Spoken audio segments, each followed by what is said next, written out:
Good afternoon, everyone. Welcome. This is Marilyn Shannon with the Breaking Free Show, and I'm so happy to have all of you join us today. Each and every week, it's just a pleasure to be here. I'm so inspired by my guests and all the things that we talk about and the things that we learn together. So, as I say, listen with me. So, hold on. I want to say hi. I'm Nan. Hello, Marilyn. You've How been are you? very busy over there this morning or this Well, I'm afternoon. still getting used to that new software, so it's okay. Yeah. It's all right. All right, so we have this great new software that does some great new things, and Amnon is working at it, and it's fabulous. So every once in a while we have a little glitch, but we're past the glitch of the day, right? Oh, yeah. All right, so we're live on Facebook, we're live here, we're live there, and we're live and ready to go. All right, so I'm going to introduce my guest to you today, and you know that I always want you to tune in, chime in, whatever you want. Just communicate with me at 919-518-9773 during the show, or you can come in on Skype at Computers 2K Voice from wherever you are in the world. That's why we do this, so that the world can tune in and we can tune in together. We have that platform. Isn't that cool? And then you can come in our chat if you just want to put your name, nickname, whatever you like. And there's a whole bunch of people in there, and they'll be talking and asking questions. So we'd love to have you. So today we have a very nice friend of mine that I met on Google Plus, and I love her. So Jessica Dewell, hey, yay! How are you? I am well, Marilyn. It is Monday. I've been watching people bustle around with the case of the Mondays. I have not had one of those. So knock on wood, my whole day today has been in this flow, and I've been able to observe, and it's really cool to see more than I usually do on a Monday morning. Cool. Well, maybe that's because you are coming on our show. It very well could be. Maybe we were just connected and tuned in together, so that's wonderful. Mm-hmm. So, Jess, tell everybody some things about you. And before she does, I do have to say I love social media because of what it has to offer. And when you do it from your heart, when you do it right, miracles happen. I met Jess, and, you know, it's just been a wonderful connection. So I just want to give a shout out for that because you just never know. But anyway, tell us everything about you, Jess. Everything. Everything? Oh, man. Well, my first kiss was in the 4th grade. All right. No, that might be a little too far Mine back. was in the 1st. Oh! That cracks me up. Yeah. I should have known, Marilyn. Yeah, I'm a business advocate. And what that means is that we go into business for a particular reason, to solve a particular problem that we know other people have. And when we're doing our craft, when we are in our zone of genius, if you will, sometimes that doesn't include how do you make the business run effectively. So I bridge that gap between that place where you work and love to be and create and the business side of things. So we can do what we want to do and do it in a sustainable, profitable way, so that we can see effective decisions and problem solving along the way. And to do that, not only do I blog and am I on social media, I also am the host of the Voice of Bold Business Radio. Fabulous. And we'll get into more of these specifics of what Jess does as we get on with the show, and we'll share her website and all of that good stuff so you can stay connected to her just like I am. So what are we talking about today? Oh, man. You know, I really think we need to be talking about grabbing chaos by the hand, Marilyn. It is something that we all have to deal with. I mean, there are so many unknowns in every part of our life. And then when problems crop up, we've got the unknowns plus any problems, and that can compound to craziness. Mm-hmm.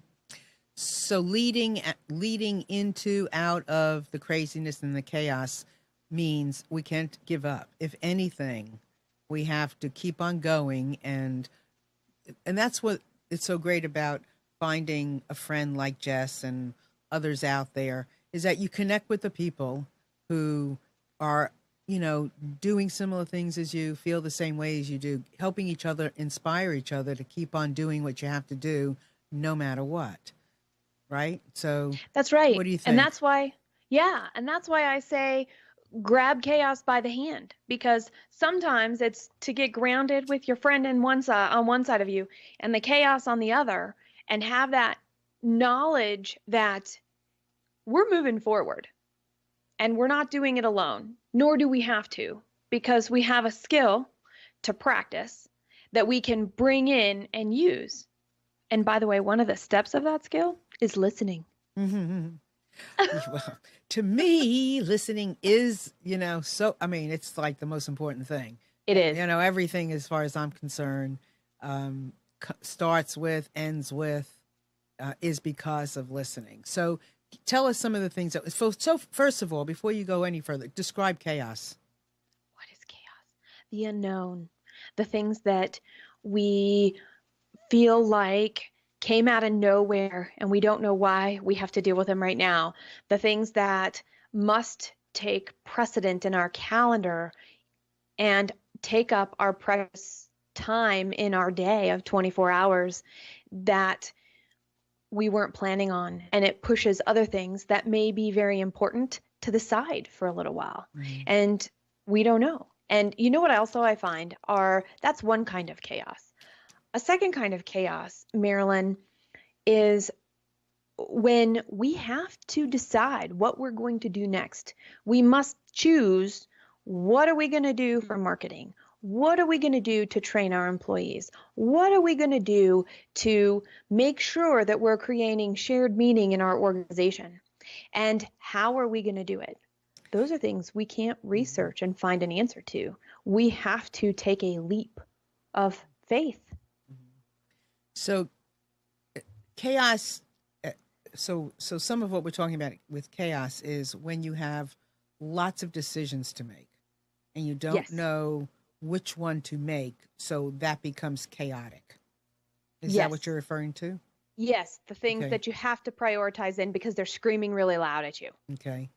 And I would also add that about the chaos that goes around you. I mean, whether it's family and, situations that occur, but also just the things that go around us that we have no control over, that we can't make a decision to change. We can only decide how we want to look at it, and how we want to stay on our path to what we want, no matter what is going on around us.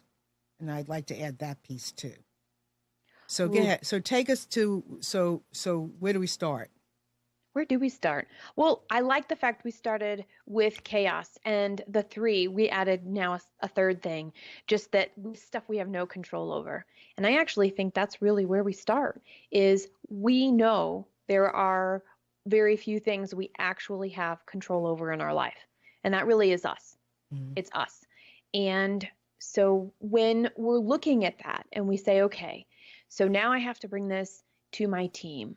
I have to bring this into my business, and things might be going great, or there's been a plateau that has been hit, or maybe even you're starting to see the beginning of that downward spiral and go, because other things have taken priority is usually what it is.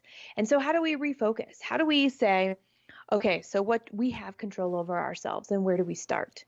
And this is where, we must have some empathy for ourselves as much as we do for other people. And the concept of what empathy is, how it works, what we might be doing around it starts with listening, doesn't it, Marilyn? Mm-hmm. Yeah. Yeah.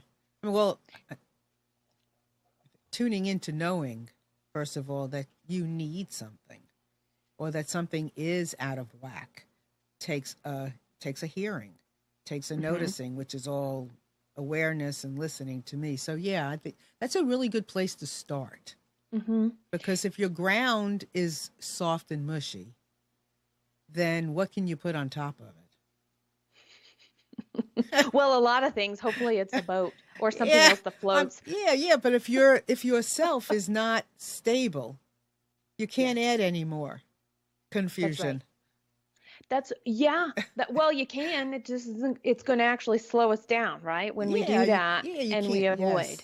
And you can't clarify which direction to go, or, it's confusing. So that's a really important thing. So and we're talking about leaders, right? We're talking about leaders. Leaders. And yes. And I suppose we could extend that to leadership. And those are two very different things in the world that I work in. Okay. We have people that are responsible and accountable for making decisions and understanding and owning the outcomes of those decisions. And we also have this concept of leadership. How do we show up? What are we doing in these roles that we find ourselves in?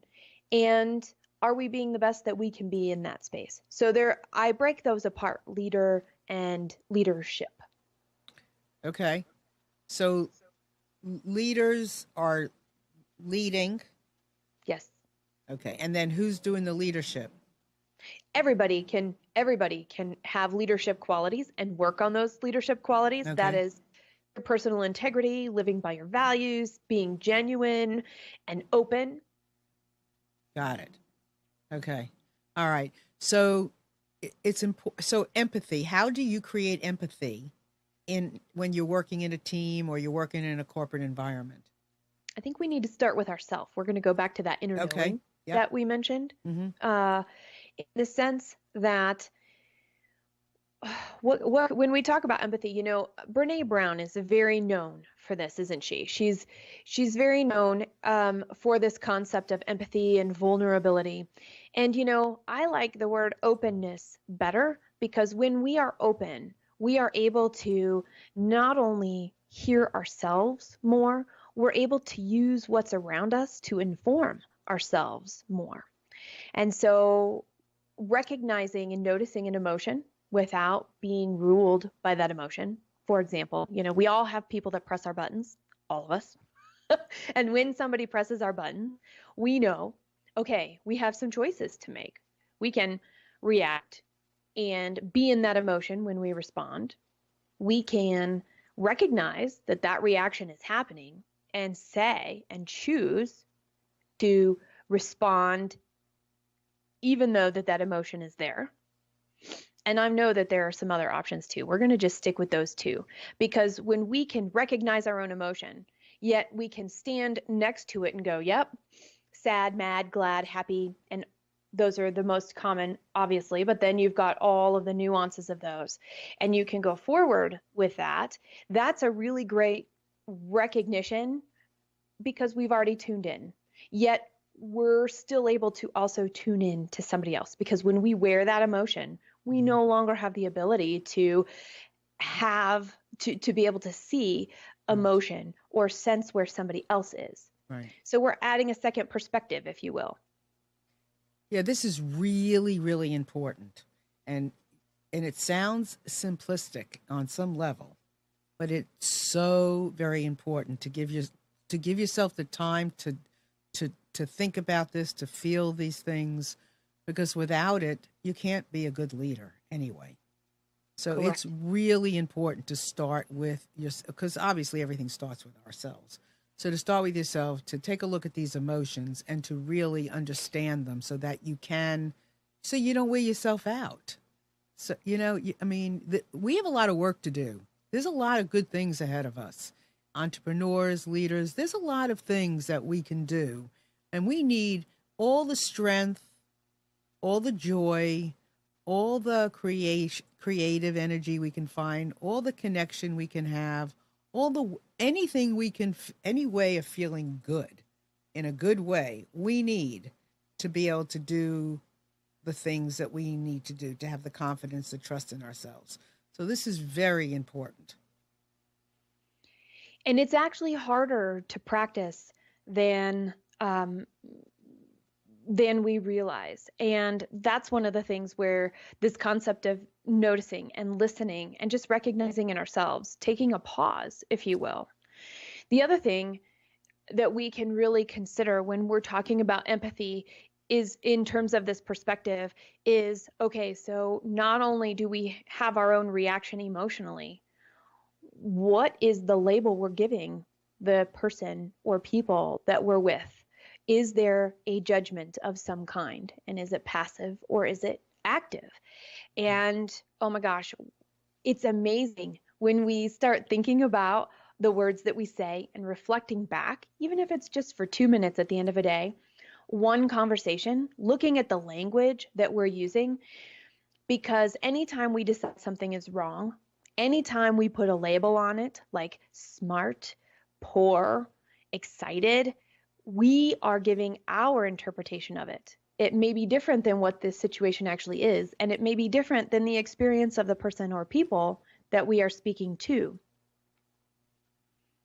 Good point. Now, that's a great point. So think about this for a second, because you see yourself out of your experiences, right? So you're looking out to the world based on where you've come from, what's happened that day, what happened last week, what happened, 10 years ago, whatever it is. So it's important to come to situations with your feelings and your stuff, but at the same time, to be willing to listen into these situations with an open heart and mind, because we're not always seeing how somebody else is seeing something. So before we go on, I just want to invite everybody, please feel free to call in 919-518-9773. If you got a phone handy, or come in on Skype at Computers 2K Voice. You won't be seen, you'll be heard. And then also in our chat, we'd love to have you and engage with us in this conversation and ask questions, so that, we can keep these conversations alive, growing, expanding. Tantalize me with your question, please. Yes, please. Bring it. Yeah. Okay. So we're talking about, taking a good look at yourself and who you're with and who you're working with, and being, authentic and honest and upfront and willing to even correct yourself when necessary. If you don't hear it right, to, ask. Well, right? Exactly. And when one of the things that comes out of just these two things, understanding our own emotions and how we're showing up, and are we ruled by them or not, and then recognizing the words that we're using to label people, places, things in general, this openness that we're creating allows a curiosity to come through, Marilyn. And this curiosity, and I love that you want to be tantalized. That's a great word. Yeah, I know. I don't usually use that word, but it did come to me, and I heard it, and I go, I liked it. I might use it again. Yeah.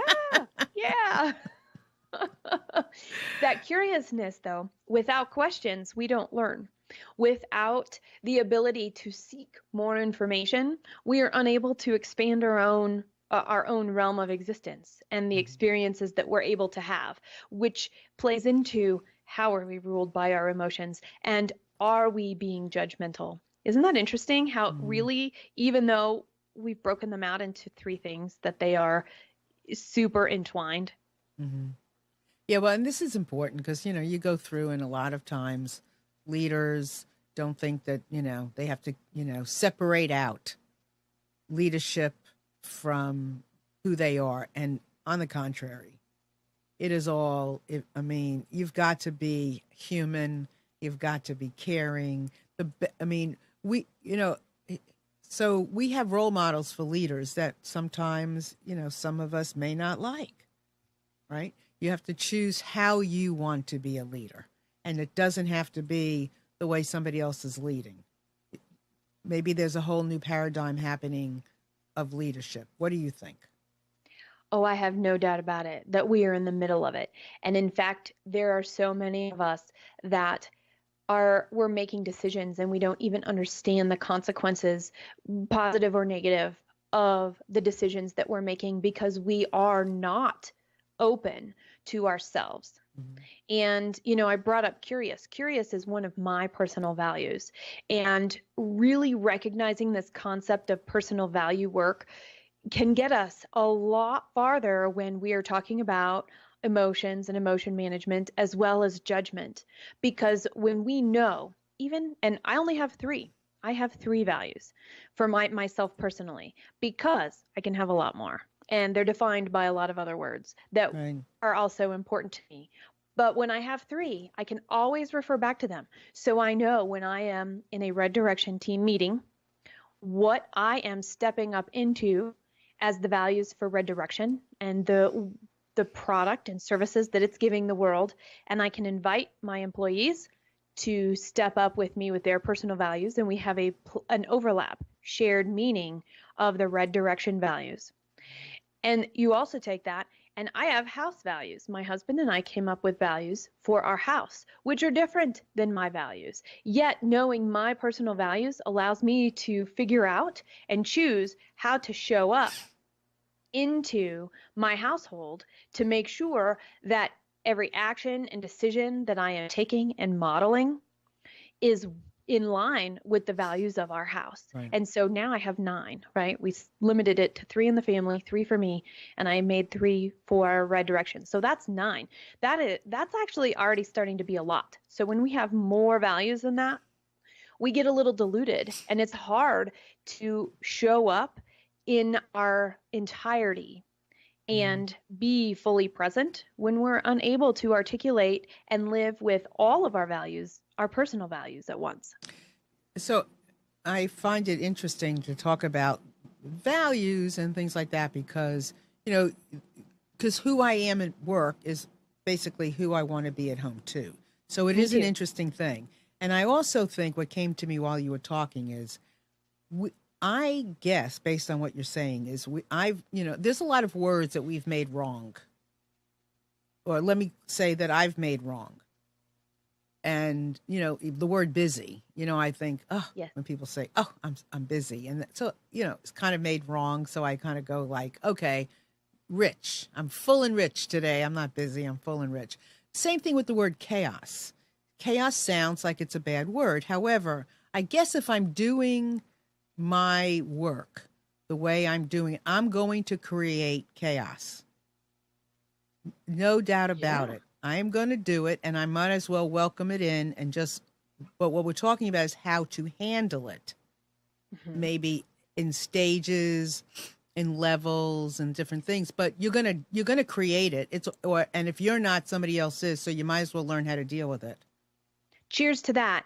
One of the people out here in the world that I love and respect a lot, his name is Donnie Epstein. And he is a firm believer in the fact that when we get too comfortable, chaos is going to show up.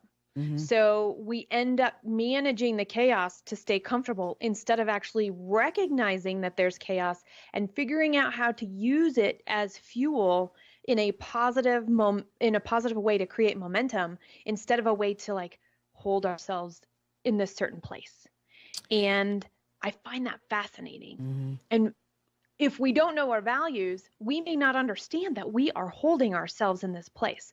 So really doing work around this concept of what are my personal values and how do I define them? Because just because I have a word like for me is curiosity could mean something different to you, Marilyn. Right. And so if I say one of my values is curiosity, you're going to apply your own meaning until you see me in action and showing up with it. And it's through the interaction that we figure out where we overlap and what is our common definition so that I'm transparent in that sense and you know exactly what I'm doing and you can come to expect what I'm going to do. And at the same point in time, with the whole world and all of the things that we have going on, when we're talking about chaos, we've got to grab it by the hand because sometimes we end up with 10 deadlines all due yesterday. Sometimes we end up with somebody at home that requires our attention, an aging parent, a young child. Sometimes our employees or our executive team face the same challenges. Sometimes we just wake up on the wrong side of the bed, or we've run out of toothpaste, or we forgot dinner and we get home and there's nothing to eat. All of these things are just stuff that happens, and it's things that we can't all do right all the time. And it's kind of crazy. It's hard for me to say that because I very rarely get it right all the time, Marilyn. Well, that's part of doing the job you're doing. I mean, you have to have material. You have to have experience in what's working and what's not working. And how would you know what a value would mean if it worked sometimes, and then some values didn't work. So you didn't know that you know, how do you know? How do you talk about that? If I didn't have a little bit of a good concept of what values were, I wouldn't be able to say you can change them. You know, you can have them, you can address them, and then if they're not working, sometimes they're not your value. You might think they're your value, but they're somebody else's value, not yours. So, Jess, we have there's a question here on the chat, and it says, "What is your value for your home, family, and company?" Could you give some of your specific values to give? Because people don't sometimes realize what you can consider a value. Okay. I actually wrote this down. I used this on the Voice of Bold Business last week. And this is going to be hard to see here. So my personal values are right under my name, Jess. You might want to just read it. Curiosity. Yeah. And elegance. Okay. Because I believe in truth, and I believe in truth bigger than myself and different than my truth. I believe in always being open and figuring out what might come my way. And I also recognize that when I stop and look and listen, there is going to be an easy way or a hard way. And my value is to choose the easy way, the easiest, simplest way. Now, I used that information to inform my family values, and Ryan and I, my husband, we came up with these together. They are honesty, awareness, and responsibility. And if you think about the definitions, truth, curiosity, and elegance, they fit very nicely into honesty, awareness, and responsibility. And then my company values for Red Direction are resourcefulness, advocate, and quality. Again, you can see how truth, curiosity, and elegance fit up into that. Because one of the things as a business owner I decided I had to do was that, knowing that there was going to be chaos all the time, was that if I made my personal values the company values, anybody who came to work already had a bar that they weren't going to be able to meet. And that was wrong of me, and I'm going to say it was wrong. Or it would have been wrong of me to expect anybody else to have the same values I have, to be able to do the work the way that I would want them to do it, when we all have our own work style. And so if I had done that, and the companies that I have worked with to separate that out and create this concept of self versus other, executive team taking on their personal values and figuring out how to be ambassadors for and make sure company values are actually embodied and used every day, we recognize our differences, and then we're also more apt to be open and aware of the strengths of every single person on our team, and how we can, as a company, do what we do more and better. So values are pretty obvious when they're being worked. When a company, let's put it, are values easy to identify when a company is addressing them or not, based on consumers? Yes, because it's in the sense that it is positive. So if I'm a consumer and the values are practiced at every level of an organization, everybody understands how they fit into and can do their work in a way that makes these values come to fruition. As a consumer, we don't have any problems. When we do have a problem, it's super easy, and we're seen and we're heard, and our problem is fixed. We're not given the runaround. We don't run up on these limits. We don't run into things that say, oh, well, I'm sorry, we can't do that for you, because the experience has been planned and it has been fully thought out, because we have all kinds of chaos going on in our world. And the last thing as a company wants is to have a chaotic, I shouldn't say that. Maybe companies do want a chaotic experience for their customers. I can think of a few where I've had chaotic experiences and it hasn't been very good, and it has affected my choice to choose a different service or product the next time, because I want to support companies that make it so easy for me to do what I need to do when I need to do it, or deal with something unexpected that comes up, to help my personal chaos, my business chaos, be more manageable, that they become part of my team of finding a solution. When that doesn't happen, there's just more problems for me to solve. And it's easy to just turn my head and go another direction. So, chaos can be a lot of noise. Yeah. That surrounds us. So do you believe that anybody, or when you want to lead, you can lead? Could most people lead if they learn how to lead? Yes. And in fact, it starts at home. I mean, let's think about just getting up in the morning. We have the choice to hit the snooze button 10 times and be late. That's always a choice. Then what happens? We have to deal with the repercussion of that. Our response is going to be, or we might react and go, now I'm in a bad mood because I'm going to be late and I know what's going to happen and I hear when it's going to get there, blah, blah, blah, blah, blah. That little voice goes on. If I don't hit the snooze button and I choose to get up and I'm grouchy, then I have another choice. If I go into the day grouchy, I have a pretty good idea that everything's going to be hard for me that day because of experience. I've done it before. So when I wake up and I'm on the wrong side of the bed, my first thought is, oh, shoot, I'm grouchy.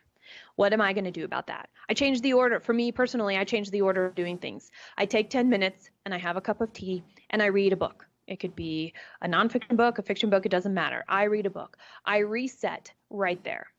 Now, meditation when I'm grouchy doesn't work. I get more grouchy. So I quit doing that. So we have to understand what triggers us, what allows us to move in and out of different emotions and feelings that we're having, because that will also help us when it comes to recognizing how much chaos is going to come to us in a day. Yeah, it's true.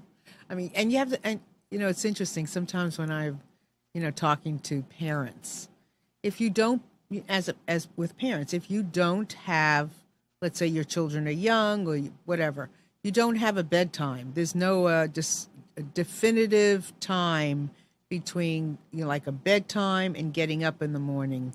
It's very hard to start. It's very hard to start your day when you feel like the day before never ended. So, that's something very important, I believe, for many people that work, is to make sure that you have that space, that you have that me time at night where it's not full of drama and stuff, because otherwise it's very hard. You never get away from anything like that. You're just always going to be in chaos. Well, we can expand on that. In fact, so there's one perspective. What do we need as a parent to be able to unwind? Then the next part of that is, okay, so how is a lack of a bedtime, or maybe even what we think is an ideal bedtime, is not actually good for the child? This happened in our house. We have a little night owl. And so when the mornings are great, we found out a routine to make the morning work. Yet he was having a hard time waking up. And so what we did, after a lot of observation and awareness and communication between my husband and I, we were like, well, maybe we need to shift his bedtime up. We don't want to, because he likes to be up and we like to be with him.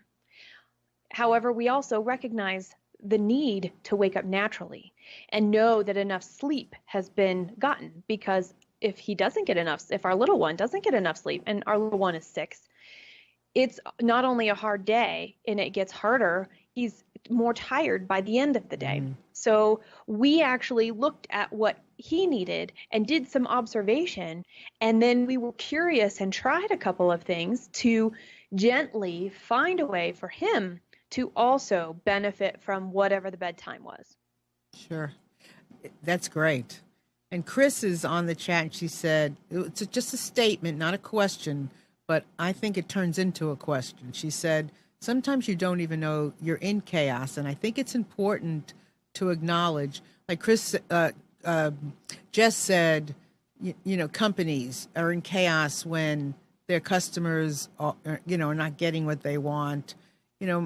Recently my mother was here and she sent 3 boxes with UPS from here to Florida for when she returned to Florida. They were supposed to due in on a Tuesday. Tuesday came, no boxes. They didn't even know where the boxes were. And one by one, she received her box, and the last box didn't even have a label on it. The label was not even on the box. To me, UPS is in chaos. So when you take a look at your own life, how are you, like we said earlier, let's go back, let's kind of make a little circle. What is going on in your day to day that shows that you're in chaos? And I believe, and I know Jess does too, you can clean up that chaos or leave the chaos alone and work through. And just sometimes you can't do anything about the chaos. You just have to work in spite of it. And then how you're looking at the chaos changes. Yes. And let me add to that. Yes. And it's true. When there are telltale signs, though, when we are in chaos, even if we don't know it. By the time we get home, we decide we would rather eat something quick over the sink and instead of sit down and make a meal. When we would rather crawl in bed than talk to a friend or colleague. When we dread going to work because we know something is crazy or we're expecting something crazy to be coming down the pipe that we have no control over. Mm-hmm. So those are just a few of the symptoms of knowing that chaos is around. And the more we're aware and we just practice noticing them, maybe there's nothing we can do about it. Maybe we work in a place and our boss is somebody who isn't very transparent and they really think that they're doing great by not communicating a lot of information. Well, if that makes your world chaotic, just noticing that will help you build the skill to be resilient and be able to do a good job in spite of the situation we find ourselves in. And I think the key word here is resilience and recognizing that. And as a leader, oh, did you want to say something before? No, go ahead. I could always, you go. Okay. Okay, very good. As a leader, we need to recognize when there seem to be breakdowns with our team. When we have a goal to get to and we have a team of people that we have employed and they have agreed they will help us get to our goals.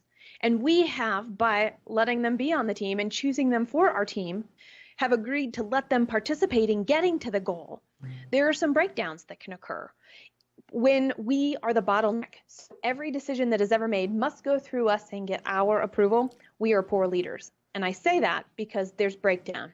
Things don't get done on time because everything is on one desk and there's only so much that one person can get through, knowing that they are going to be called from somebody higher than them. And that could, even if that means the board of directors, if you will. And so what are we doing and where do we feel like we're owning and grabbing for control that is actually disempowering our team and making them less productive and effective? And, you know, when we're leading, especially in regards to chaos, of course, I have an acronym for that. Of course I do. Of course. It's to launch effective and aligned decisions. And so what is that? Launch means let's have one and let's move toward it and say, go, we're on the path. Effective means we have created a way to remove obstacles for our teams, and we've given them the skill of problem solving so they may remove their own obstacles to stay as close to the path as possible to reach those milestones so that we all know we're moving down the path together. Aligned, that's what I just described, in light of the decision that was made. Because one person or one group, the leadership team, the executive team, is making a decision. And it's up to the executives and managers to be able to communicate that in a way that everybody understands what their role is to get to that goal so that everybody can do their job and we get there on time. Isn't that? So that's where lead, grab chaos by the hand and lead, launch effective and aligned decisions. And there's a few things I want to say. First of all, sometimes you're grabbing that position and you don't think it's your position to grab. But when you know better, you can do better. And sometimes somebody else on the team may not know what you've just listened to with Jess and myself, right? So they're not aware of some of the things that we're chatting about, but you are. So wherever you can find the doorway into that team, by asking questions, by giving situations, whatever that might be, by sharing something to help this team connect, grow, find its values, create its values is really important. So everybody's valuable here, regardless of your title. So how do you relate, or how do you connect, or how do you associate goals and a mission? How are they this? How are they the same? How are they connected? How are they different? How are they related? Okay, we're going to start with how they're different. When you hear a company, a company typically has mission, vision, values. Now, when the reaction to those is, yes, we have mission, vision, values, or yeah, we have a mission, vision, values. Okay, that tells you a lot about the culture of an organization right there. The latter is is not an organization that leads well. There's not a lot of decision making. There's something that's going on that makes whatever decisions are being made unattainable somewhere along the line. So when we talk about mission, this is, what do we exist to do? And just like each one of us has strengths and weaknesses, and we can use our strengths for good or evil. We can also use those strengths to contribute the most possible and give to this world what we have, because every single one of us is here with a very specific purpose and a very specific set of skills to make our world better. And so when we know that and we are showing up with that intent, we know our mission is to make the world better. Every company who has a mission out there is to do something better, to learn, educate, solve, make people's lives, companies' lives easier, and create a network that is supportive, because none of us does it by ourselves. Even companies. One company can't do it all by themselves. We all need other people and organizations. So that's the mission, and that's different than a goal. A goal is something where you can now get very specific. We want to make a goal that gets us toward our mission. We're living our mission with our goals. We know that we must be X% profitable to get the growth we want, to be able to build the infrastructure we need, to launch that next product, to further our mission. So we have to start small. Do you really think, hold on a minute, I have to ask you this question. Do you really, and I want to, I really love focusing on companies that do want to make a difference, but you can tell when there are companies that are not out for necessarily making a difference, and that is not their mission, that is not their goal, and I don't even know what their a company that is really not out for making a difference, humanly, globally, whatever. What is a core value? Do they have any? Yes, they probably do, and it would be, this is the kind of work I love. And this is good, because this is what I've been waiting for. I want to talk about this. Because, when we say we have a mission, vision, values, when the mission and vision and values don't line up, when basically we're acting one way and we're talking another way, even at an organizational level, when those don't match up, all kinds of stuff happens. Now, let's say there's a quadrant, and I can't remember all 4 quadrants off the top of my head. However, we're talking about speed of delivery basically on one side, and we're talking about some sort of value on the other side. And when we are looking for cheapest and fastest, our values are very different. And the way we operate an organization is going to be very different than more of a lifestyle, where we're going to put on some sort of an event, or we are, I lost my train of thought. So anyway, more lifestyle oriented. There's some sort of a different type of value and experience there. So if we're looking at it in terms of experience, when we are shopping for price, and there are a lot of you out there that do this, when you shop on price alone, you are going to be choosing companies that have the best price. And to get the best price, they may have manufacturing practices that if you actually looked at, you might not like, because they're outside of your personal values. They may not have a very good customer service department because they're like, dude, we made it cheaper on your own. So their values are going to be focused on different infrastructure related things and not necessarily consumer experience. And so they're all valid, they're all valuable, and they all contribute to the society that we're in. They give up people who, I mean, sometimes we can't choose what we want because of circumstances that are outside of our control right now. We only make so much money. We know how much it costs to put food on our table. And once we take all those things into account, we may not have the choices we would like. We can make the choices to the best of our ability. So we just have to recognize if somebody's core value is not customer experience, and I say somebody, an organization's core value is not customer experience, that's okay. That's their choice. And that means they're going to be doing other things that are incredibly important, incredibly well, to support their mission of providing something inexpensive to us quickly. Yeah, it's very important to take a look at these things with how you're showing up, what image you're giving, and what image people might see you at as a business, but also to look at other businesses. And does that other business, support the kind of business you're in? Are you doing business with a business that isn't like you would do business? That's another way of looking at it. And all of this is, we have free will to make the choices that we want to make. And it's important to notice this. I've never looked at chaos exactly this way before. Like I look at my hair and I go, organized chaos. Because it's like, it's organized, but it's a chaotic organized kind of thing. But it is really important, I think, Jess, and I really appreciate the focus we've had on chaos, because when you have these values, you can handle chaos a whole lot better. And so it's important to reflect and say, like, I wouldn't have come up with the word elegant, right, as one of mine.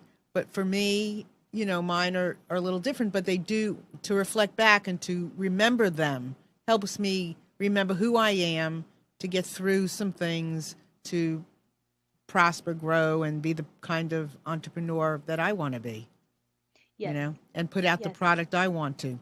So before go ahead. May I add? Yeah. And to show up the way I want to show up, regardless of what's happening around me.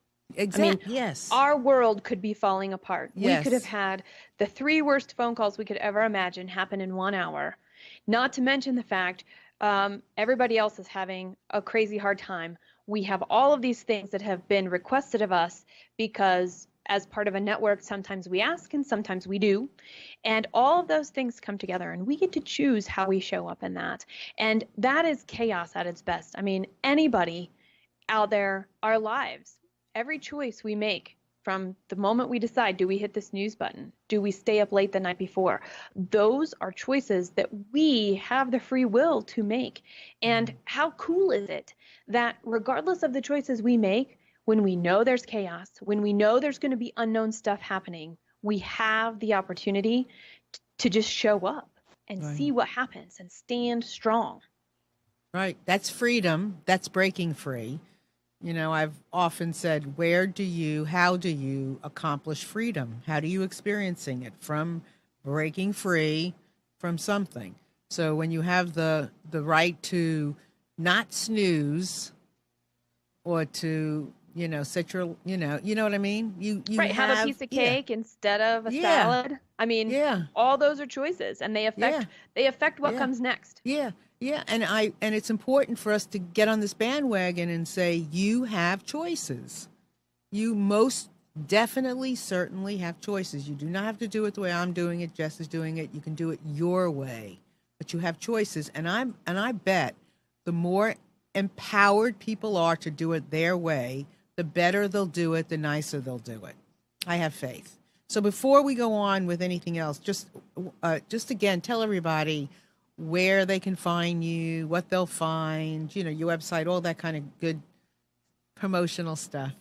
All the promotional stuff? All this promotional that you so earned. Thank you, Marilyn. You're welcome. My main website is jessicadewell.com. And at jessicadewell.com, people can find out about, thank you for listening, by the way, and enjoy. And I can't wait to hear what you have to say about this conversation, everybody in our audience.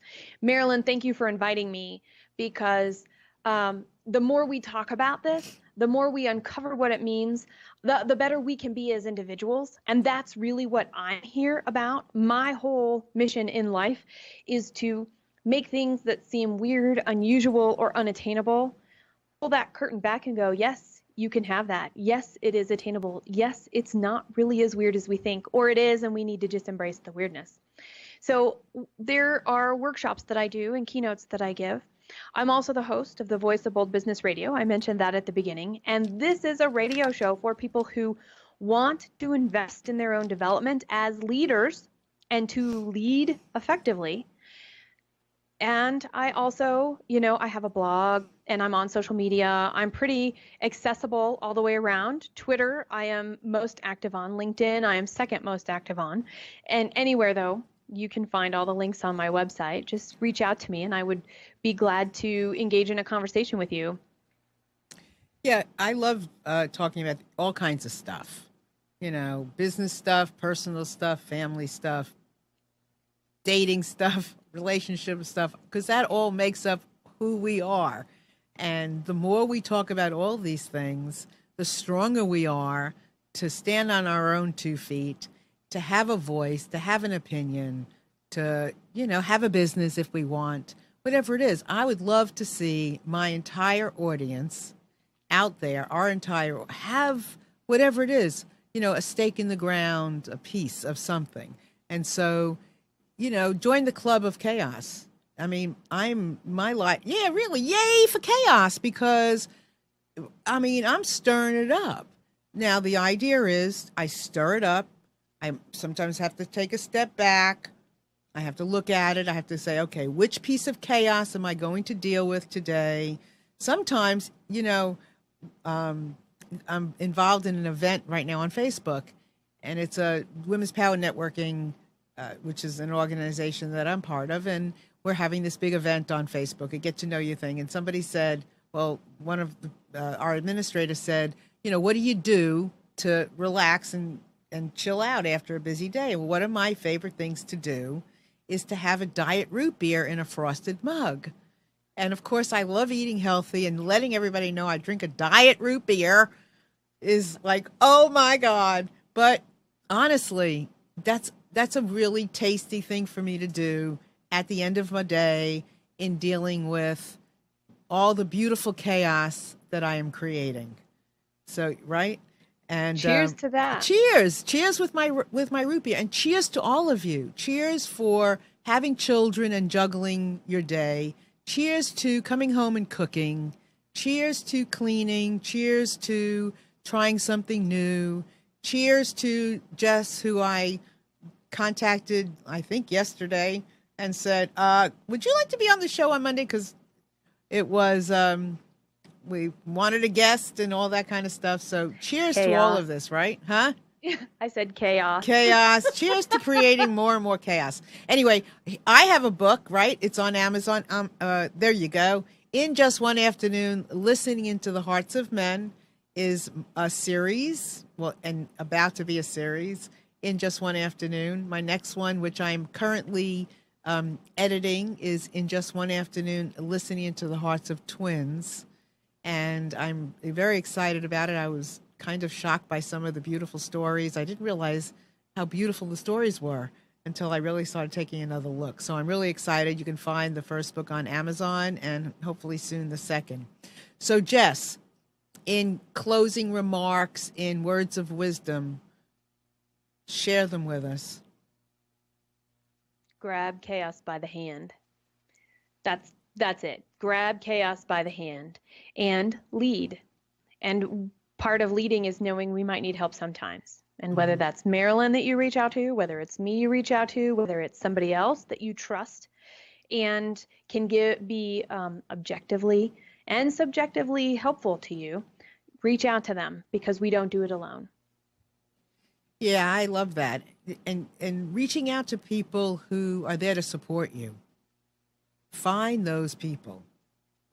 Find those people who want what's good for you and who are also, learning, growing, wanting to hear your stories, that when you come home at the end of the day and you said, I tried this at work and my team, blah, blah, blah, blah. Find the people who want to listen and who will help you and give you some good advice. Is there a book, Jess, that you have read that you find really just empowering and inspirational that is good for leaders? I do. Hang on one second. I'm going to get it. Let's see what she's got. Yeah, because I think that's always a good, inspiring book to see what people are up to. Well, yeah. Okay. So this is not going to be what you expect, and I'm doing this on purpose. I love biographies, and right now I'm reading 3 different biographies that are very important for understanding the role that women played in history. So one is called Rosemary the Lost Kennedy. Another is called The American Saint, about Elizabeth Seton. And the third is Dr. Tara Trent's Awakened Woman. And I just started that, and I'm super excited. Those are all amazing to understand the journeys of women that had powerful positions, whether they were born into them or not. Very important. The book I want to share with you now, though, is called Giraffes Can't Dance. So when we're talking about life, and life includes work, and life includes our families, this is a kid's book. And in fact, it's a kid's book that's a hardbound book. And it's about Gerald the giraffe. Mm-hmm. And it's about doing it your own way. It's about breaking free, not caring, learning to listen, and doing it your way. And that is the book I would leave you with, as far as something that's fun, inspirational, and a little different than you might normally turn to. Giraffes don't dance. Can't dance. Oh, can't dance. That's great. And you mentioned the Lost Kennedy, Larson. She, the author that wrote the book, we had her on our show. Yes. Fabulous book. Yeah, fabulous. I love biographies. Yeah, I love them. There's a lot to learn from powerful, strong women and men. And men, that's right. Yes, and men. So I want to thank you so much for spending your time with us today and sharing your wisdom with us. We love you. I love you. Thank you. Thank you. Thank you. And everybody out there, love having you here. Love to see you next week. If I can be of any help, guidance, service, direction, anything, please reach out to me at Marilyn@MarilynShannon.com. You can always find all my stuff at MarilynShannon.com, my website. And I'd love to hear from you, so please reach out. Jess, thank you so much. Bye. Bye, everybody.